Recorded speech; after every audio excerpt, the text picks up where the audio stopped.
Alright, let's listen to Lesson 1, The Freedom to Be Yourself. Okay? Part 1. I noticed our family was different from other families when I was a little girl. We weren't following other people's standards. My mother was a classical viola player in an orchestra.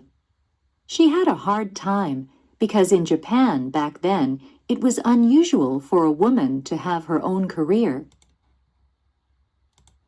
She would often come home late from a concert, and my little sister and I would be waiting for her alone. Our family was a constant worry for the neighbors, who would often criticize my mother for leaving us at home. However, my mother was firm in the belief that you should lead a fulfilling life by doing the work you love, because you only live once. You should believe in yourself, without depending on someone else. I observed my mother putting that philosophy into action. I too wanted to live each day to the fullest. Part 2. I began to feel out of place at school when I was in junior high school. I was not interested in Japanese pop idol music, which was popular in my class. I had loved reading foreign literature ever since I was a child, but none of my classmates shared my passion. I secretly dreamed of going somewhere where there were people like me who didn't conform. I also had ambitions of becoming a painter. When I was 14, my mother suggested that I travel alone to Europe. She sensed the confusion in my soul and thought that I could learn more from a solo trip abroad than from going to school in Japan. She inspired me to go out of my own little world and travel in different worlds with different values. And so I spent a month journeying alone through Germany and France. I visited musicians who were my mother's old friends and stayed with them. Part 3.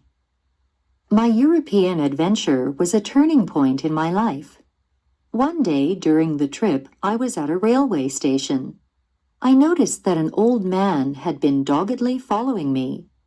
Terrified, I jumped onto the train in an attempt to get away, but he was still chasing me. "Wait, young lady," he shouted.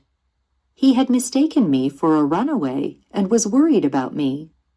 That was my first encounter with my Italian friend Marco.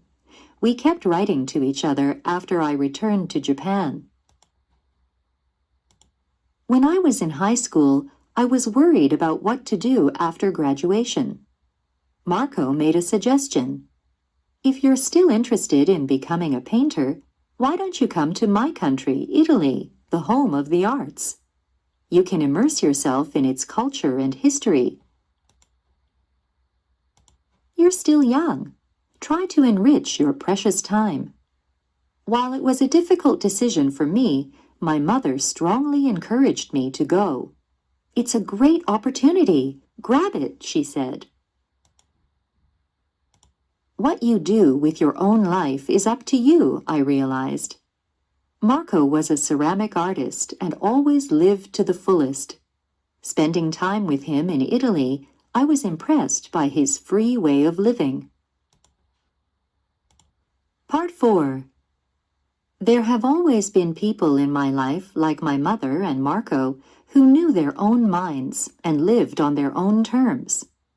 When I was studying in Italy, I met people who differed in their ethnic and religious backgrounds, lifestyles, and ways of thinking. There are sometimes problems in such a diverse environment. Yet the people I met in Italy had one thing in common. They were all true to themselves. For that very reason, they respected each other and lived together in harmony. There is neither a single standard nor outsiders when everyone accepts that everyone is different. Nationality and ethnicity are important, but they are just a small part of your identity. The first thing that I learned when I stepped out from Japan was to accept the diversity of my fellow human beings.